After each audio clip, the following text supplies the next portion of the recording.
बिस्मिल्लाहिर्रहमानिर्रहीम। अस्सलाम वालेकुम students, welcome back to my channel. आज मैं 1.6 का क्वेश्चन नंबर 4 आपके सामने सॉल्व करके दिखाऊंगी। So let's start this question. The third angle of an isosceles triangle is 16 degree less than the sum of the two equal angles.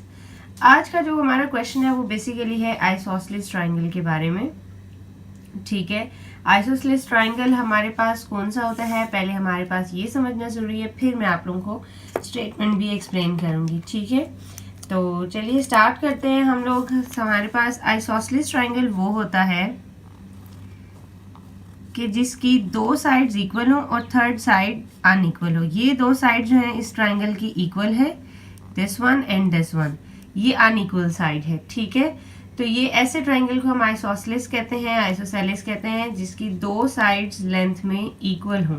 ठीक है, अब अगर वो लेंथ में इक्वल है तो इसका मतलब है कि उनके साथ जो एंगल बनेगा वो भी इक्वल ही होंगे। ठीक है, तो इसलिए उन्होंने कहा है कि हमारे पास जो थर्ड एंगल बन रहा है, यानी ये जो एंगल बन रहा है आइसोसेलेस ट्रायंगल का, वो 16 डिग्री लेस है। लेस किससे है? Sum of the two equal angle से। तो ये जो दो इक्वल एंगल्स हैं आइसोसेलेस ट्रायंगल के, आप अगर इन्हें ऐड करें, इनकी जो भी वैल्यू है, सपोज कर लें जो भी वैल्यू है, अगर हम उनको ऐड करें तो ये वाला एंगल उनके सम से 16 डिग्री कम आता है। ठीक है, जो भी जमा करके आंसर आएगा इन दोनों की वैल्यूज को, तो इस एंगल की वैल्यू इनके आंसर से 16 डिग्री कम होगी। ठीक है जी, ये स्टेटमेंट हमें गिवन है। अब हमने तीनों एंगल्स की वैल्यू फाइंड करनी है। ठीक है, तो हम स्टार्ट करते हैं अपना सोल्यूशन। हम लेट कर लेते हैं कि let each equal angle be x. ठीक है जी, जो ये दोनों इक्वल एंगल है ना, इनको एक्स एक्स कह लेते हैं। ये भी एक्स हो जाएगा, ये भी एक्स हो जाएगा। ठीक है, तो थर्ड एंगल को हम कह लेते हैं Y.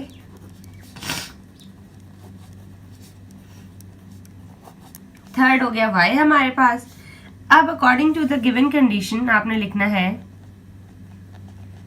According to given condition. जो कंडीशन हमें गिवन है उसके अकॉर्डिंग ये है कि जो दो इक्वल एंगल्स का जो सम था, दो इक्वल एंगल्स को अगर आप ऐड करें, यानी x और x ऐड करेंगे तो क्या आएगा? 2x आ जाएगा। तो जो दो इक्वल एंगल्स का सम है उसमें से अगर हम 16 माइनस करें तो हमारे पास थर्ड एंगल आ जाता है जो कि है y। ठीक है जी स्टूडेंट्स, ये हमें गिवन था। सही है कि जी ये हमारे पास जो थर्ड एंगल था वो 16 डिग्री लेस था इन दोनों के सम से। तो इसलिए हमने क्या किया, दोनों एंगल्स को सम किया, यानी x प्लस एक्स 2x कर दिया और उसमें से 16 डिग्री माइनस कर दिया, ये 16 डिग्री। ठीक है, और इक्वल टू रख दिया थर्ड एंगल के। ये हमारे पास हो गई कंडीशन। और इसको हम थोड़ा एडजस्ट कर लेते हैं, y इधर ले आते हैं और 16 दूसरी तरफ ले जाते हैं, तो ये हो जाएगी हमारे पास फर्स्ट इक्वेशन। ठीक है, अच्छा, उसके बाद दूसरी कोई कंडीशन नहीं दी हुई, लेकिन हमें खुद तो पता है ना कि जब ट्रायंगल की बात आती है तो ट्रायंगल में हमें एक बात पता है कि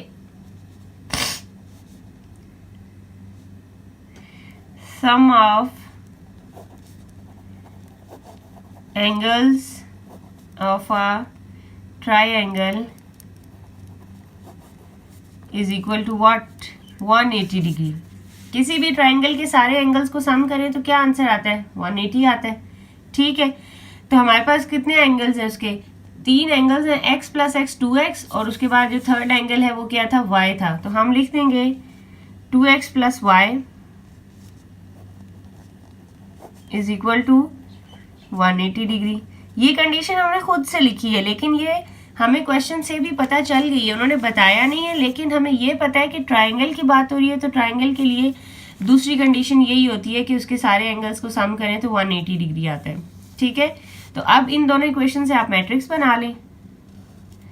x और x के कोएफिशिएंट क्या हो जाएंगे? 2 2, y के कोएफिशिएंट्स क्या हो जाएंगे? -1 +1, और ये 16 और 180। यहाँ पे आप x और y लिख लें। यहाँ आप 16 और 180 कर लें। ठीक है, जिस भी मेथड से आपने सॉल्व करना है आप सॉल्व कर सकते हैं। क्रैमर्स रूल से कर लेते हैं हम इसको।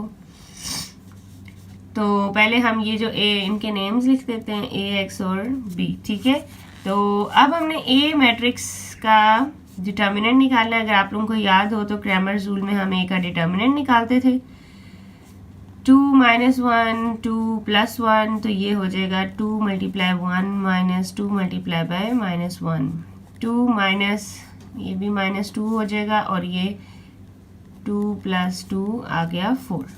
ठीक है जी, ये डिटर्मिनेंट हमने निकाल लिया। उसके बाद आप लोगों को याद होगा कि हमने क्या निकाला था, ax निकाला था। ax हम कैसे निकालते हैं, हमेशा फर्स्ट कॉलम को इसके साथ शिफ्ट कर देते हैं और ये -1 और 1 है। और ay निकालना था हमने, तो ay में हम क्या करते हैं, सेकंड कॉलम को इसके साथ शिफ्ट कर देते हैं। तो ये हो जाएगा 2 2 16 और 180। ठीक है, ये दोनों हमने निकाल ली है। अब हमने x और y की वैल्यू निकालनी है। x की वैल्यू क्या आएगी, x की वैल्यू आएगी ax / a। तो हम ये लिखेंगे 16 180 -1 और 1 डिवाइडेड बाय a का डिटर्मिनेंट क्या है हमारे पास 4।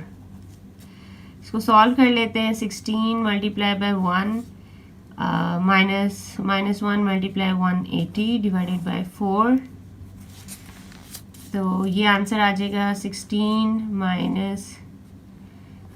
180/4।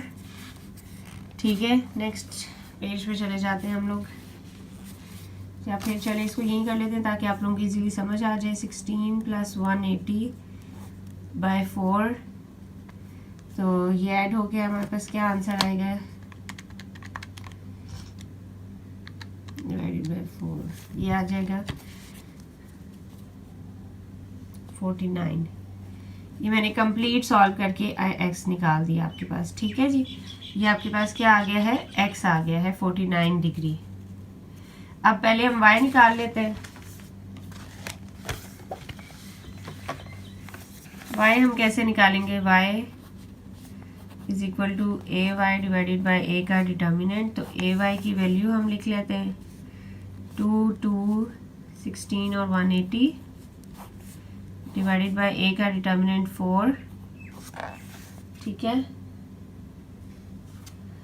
अब आप इसे सॉल्व कर लें। 2 × 180 - 16 × 2 डिवाइडेड बाय 4, तो ये क्या आएगा, 2 × 180 हमारे पास आ जाएगा जी 360 और 16 2 * 32 हो जाएगा। 360 - 32 328 डिवाइडेड बाय 4 82 आ जाएगा।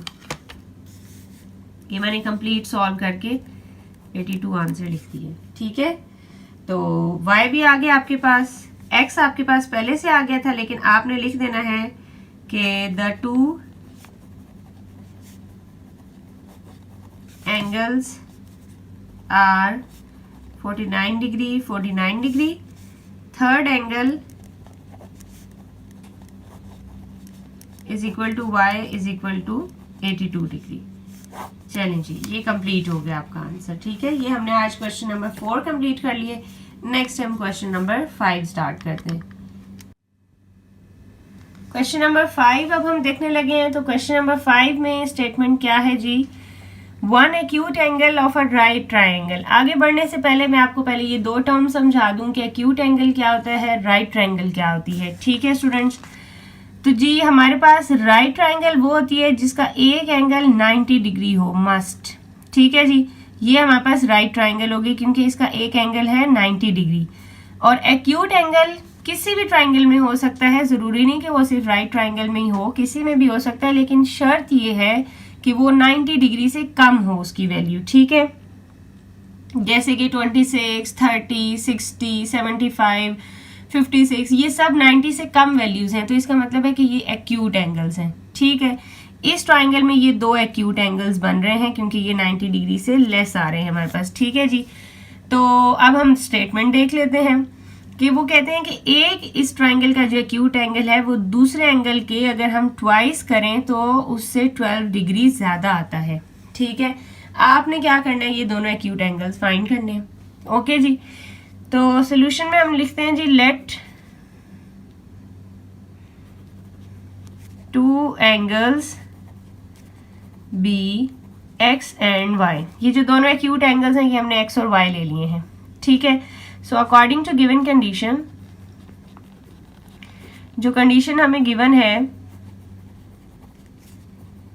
उसके मुताबिक ये है कि हम इन दोनों का सम लें, सॉरी इन दोनों का नहीं, एक एंगल को अगर हम ट्वाइस करें, यानी एक एक्यूट फॉर एग्जांपल एक्स का मैंने ट्वाइस कर दिया, तो जो दूसरा एंगल है वो उससे 12 डिग्री ज़्यादा है। ये एंगल 12 डिग्री ज़्यादा है, 12 डिग्री मोर उन्होंने बोला है। तो अगर वो ज़्यादा है तो उसमें ही हम दोबारा से 12 ऐड नहीं करेंगे।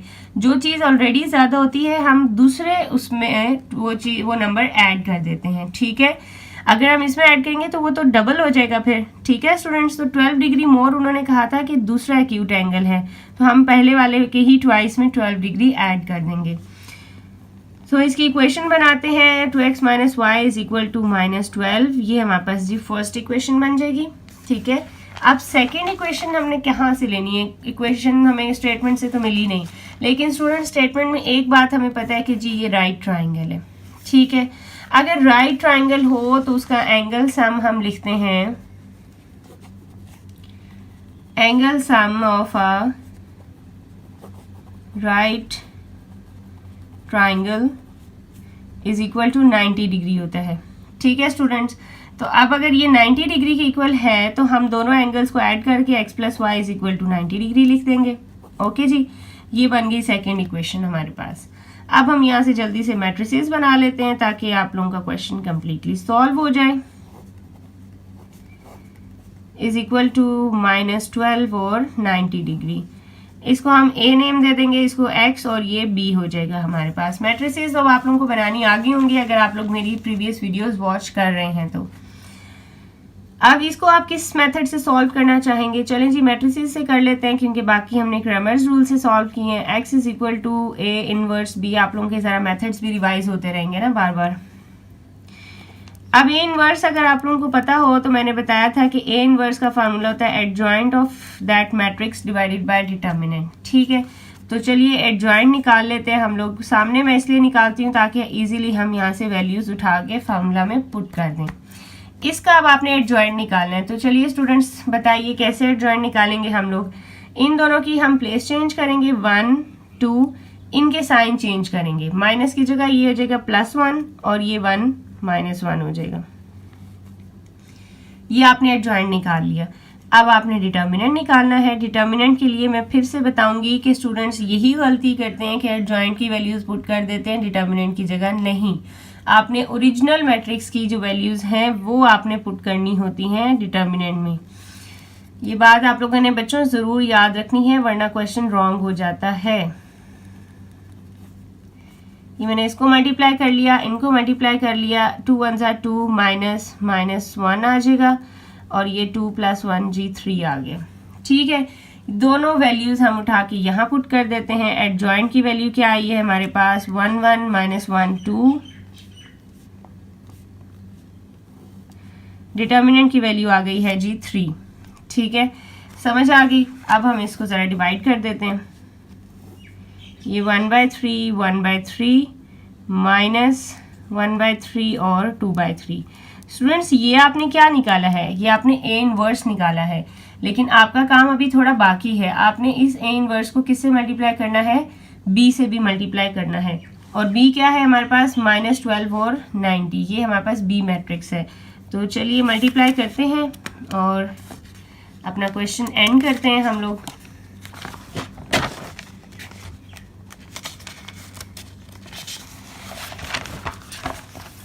जी, तो x is equal to a inverse b।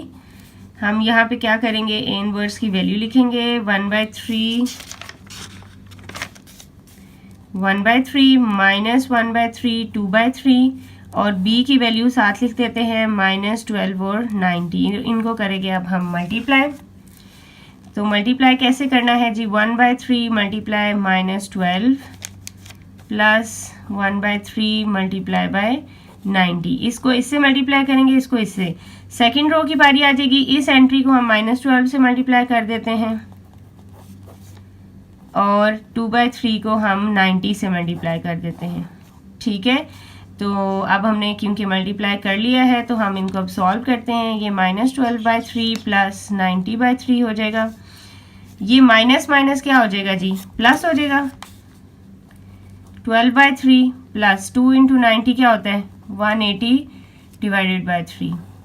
ठीक है स्टूडेंट्स, अब आपने क्या करना है, ये आप देख रहे हैं कि ये सॉल्व हो रहा है। 3 4s are 12 होता है तो ये -4 लिख लें और 3 30s are 90 होता है। जो कैंसिल होता है वो कैंसिल कर सकते हैं आप लोग। फिर 3 4s are 12, 4 प्लस 3 को इससे करेंगे तो ये हमारे पास क्या हो जाएगा जी, 60, क्योंकि 3 के टेबल में 60s are 180 आता है। ओके जी, तो अब आप इसको लिख लें। 30 में से 4 माइनस करेंगे तो क्या आएगा आपके पास, 26, और 60 में 4 ऐड करेंगे तो 64 आ जाएगा। ये आपने एक्स मैट्रिक्स फाइंड की थी। एक्स मैट्रिक्स का मतलब है कि जी आपने एक्स और वाई फाइंड कर लिए हैं। सो आप नीचे लिख लें 2 acute angles are 26 degree and 64 degree. So finally ये आप लोगों का क्वेश्चन भी कंप्लीट हो गया है। स्टूडेंट्स अपनी फीडबैक मुझे ज़रूर दीजिएगा ताकि मुझे पता लग जाए कि आप लोगों को मेरे क्वेश्चन समझ आ रहे हैं या नहीं। Thank you so much for watching. इंशाल्लाह नेक्स्ट वीडियो में मुलाकात होगी, तब तक के लिए